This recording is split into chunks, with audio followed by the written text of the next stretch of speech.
हरिओम। बापूजी का संदेश और इस संदेश का अर्थ क्या हुआ, ये प्रयास करेंगे। 21 जुलाई गुरु पूर्णिमा। पहले संदेश सुन लेते हैं। सब आश्रम आँख खोलो, नहीं तो पछताओगे। एक दूसरे को बता दें, आँख खुली रखो। गुरु पूनम के दिन आँखें बंद क्यों, सब आँखें खुली रखो। गुरु पूनम है, आँखें खोलो गोरखपुर। इसार गुरु पूनम है, आज आँखें खोलें। मालेगांव वाले आँखें नहीं खोलेंगे। आँखें खोलो नहीं तो चूक जाओगे, गुरु पूनम का महोत्सव।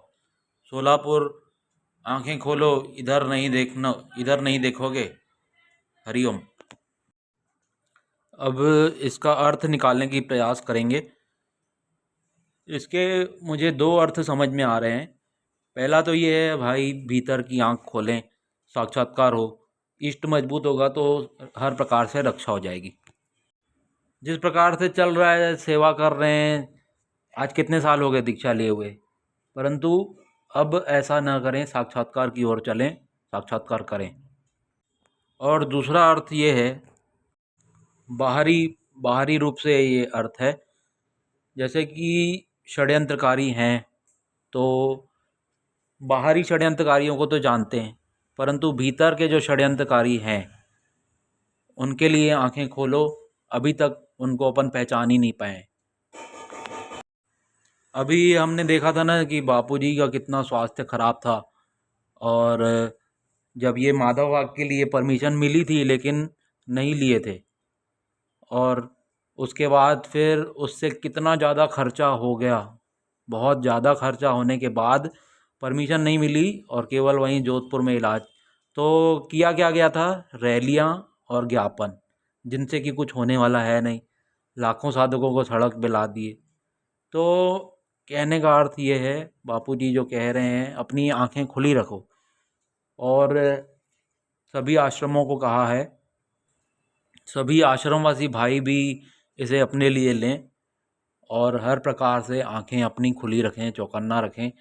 और कहीं पे अगर हमको अन्याय होता हुआ, कुछ गलत होता हुआ दिख रहा है, तो कम से कम उसमें साथ न दें। सभी अपने विवेक से काम करें, और मुख्य रूप से तो संचालक जो हैं उनके पास अपना विवेक होना ही चाहिए।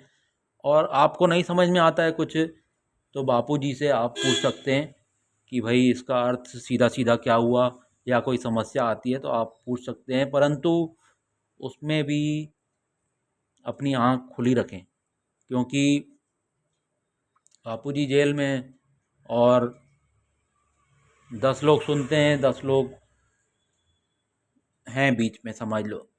तो हर प्रकार से अपनी आँख खुली होनी चाहिए, सतर्क रहना चाहिए। सीधा सीधा इसका ये अर्थ है कि सतर्क रहें। और पहला जो अर्थ है वो साक्षात्कार है, उस ओर भी चलें। ये अब देखो, संध्या भी कराते हैं, तो अभी तक क्या हमको कोई कराएगा संध्या तब अपन करेंगे? हमारा ध्यान ऐसा लगना चाहिए, बस, मतलब ध्यान की गहराइयों में चले जाएं, ऐसा होना चाहिए। अब आश्रम में रहते हैं, इतनी सेवा करते हैं, पर गहराई से ध्यान भजन हो, उसका पूर्ण रूप से रस आए और बढ़ता ही जाए।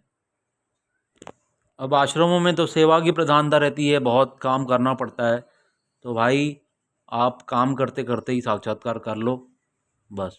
जैसा गुरुजी के सत्संग में सुना है, सेवा साधना अलग नहीं है। फिर से आप सत्संग सुनो, और मैं एक न वीडियो ज़रूर बनाऊंगा कि साक्षात्कार कैसे किया जाता है, कैसे होता है। हरिओम। बाकी कोई गलती हो गई हो गुरुजी के वाक्य का अर्थ निकालने में, तो क्षमा चाहता हूँ। हरिओम।